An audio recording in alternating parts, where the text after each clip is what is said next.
কোথায় চললে রোহন ভাই?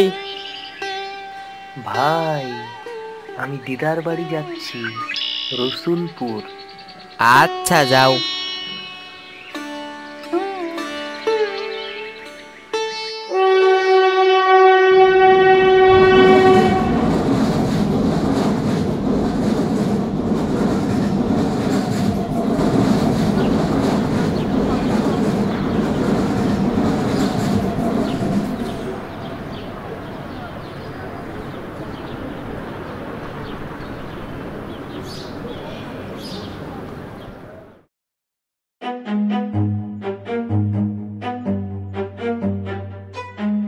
এর আগেও এখানে এসেছি, কিন্তু আজ জায়গাটা একটু অন্যরকম লাগছে।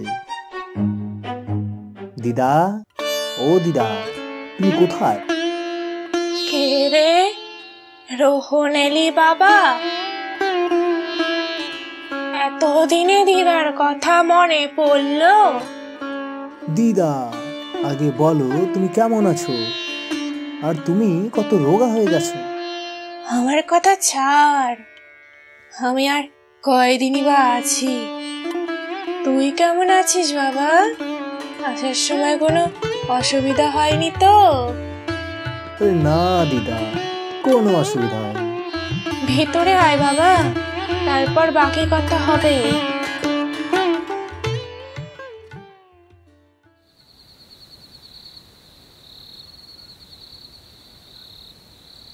রোহন বাবা, উঠে পড়, রাতের খাবার খেয়ে নে, তারপরে ঘুমোতে যাস। আচ্ছা, যাচ্ছি, দাঁড়াও।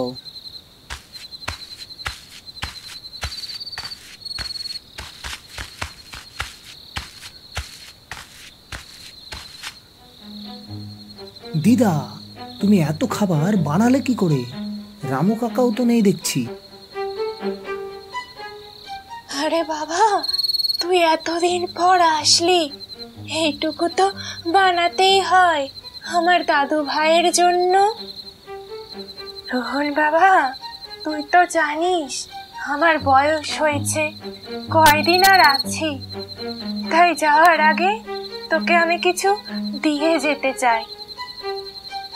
তোমাকে বলেছি না দিদা, এসব উল্টো পাল্টা কথা একদম বলবে না। আর কি যেন তুমি দেবে বলছিলে?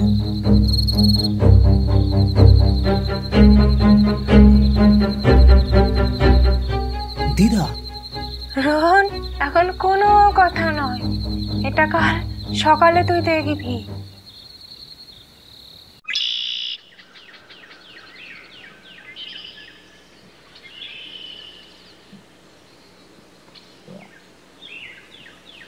এই রোহন, ঘুম থেকে ওঠ, এত বেলা অবধি কে ঘুমায়? ওঠ বলছি। আমি কোথায় মা? আর আর দিদা কোথায় গেল? এসব কি বলছিস তুই? দিদাকে নিয়ে কি কোনো স্বপ্ন দেখেছিস? অবশ্য তা হবে নাই বা কেন? দিদা তোকে কত ভালোবাসতো, তুইও দিদাকে কত ভালোবাসতিস। তাহলে কি সবই স্বপ্ন ছিল? দিদার আমাকে ছেড়ে যাওয়া 1 মাস হয়ে গেল। শুভ জন্মদিন রোহন বেটা। মা, আমি একটা জিনিস চাই আমার জন্মদিনে। বল। আমি আজ একটু রসুলপুর দিদার বাড়ি যেতে চাই। কেন রে? স্বপ্নের কথাটা মাকে বলা যাবে না।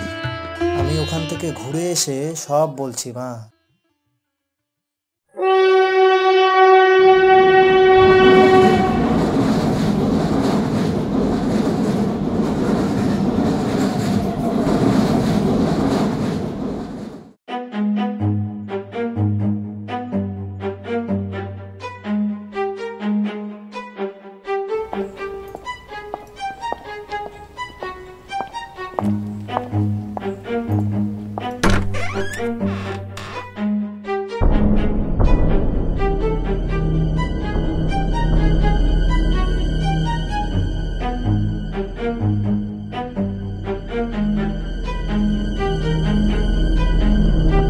এটা তো একটা ছড়া। রামু কাকা, একবার এদিকে এসো তো।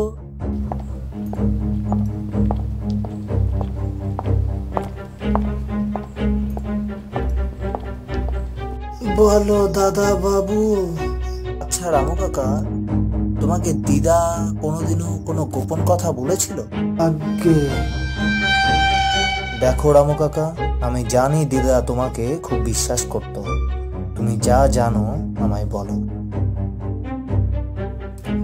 গিন্নিমা বলেছিলেন আমি চলে গেলে আমার যা কিছু আছে রোহন দাদু ভাই তার 18 বছর হলেই পাবে।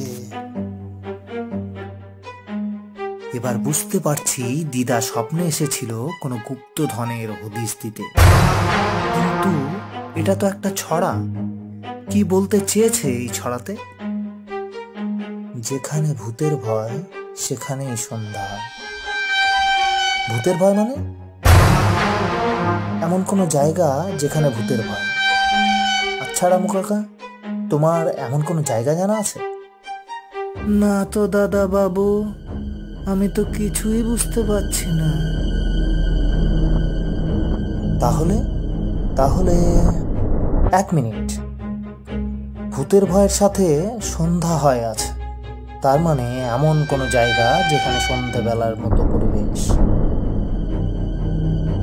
আচ্ছা, দিদার উপরে ডান দিকের ঘর, হ্যাঁ ঠিক ওই ঘরটাই তো আমি ভূতের ঘর ভেবে ভেবে ভয় পাই, এখনো পাই। আর ওটা তো সন্ধ্যের মতোই পরিবেশ। ঘরটার চারিদিকে আলো ঢোকে না, অন্ধকার অন্ধকার ভাব, ঠিক যেন সন্ধ্যার পরিবেশ। ঠিক বলেছ দাদা বাবু। চলো রামু কাকা, ওই ঘরটায় দেখি ভালো করে।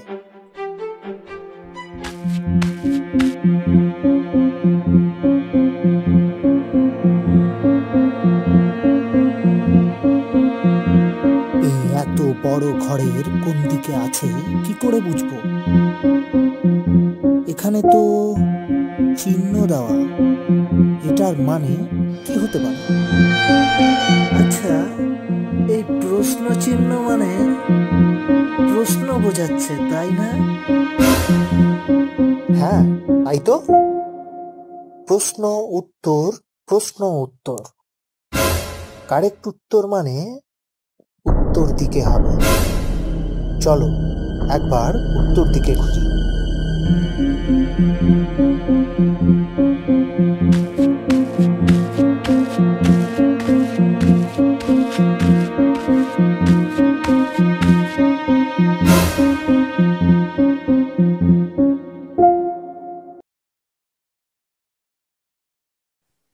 আচ্ছা দাদা বাবু, এটা খুলবে কি করে? এটাই তো পাসওয়ার্ড দেওয়া আছে। পাসওয়ার্ডটা কি হবে? আমার যতদূর মনে হয় আমার জন্মদিন এর সাথে জড়িত কিছু হবে। আমার ডেট অফ বার্থ তার দিয়ে দেখি।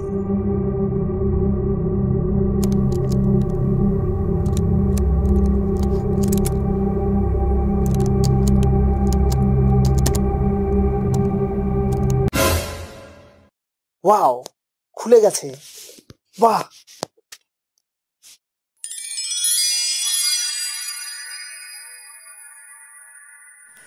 দাদা বাবু তুমি পেরেছো, দাদা বাবু তুমি পেরেছো।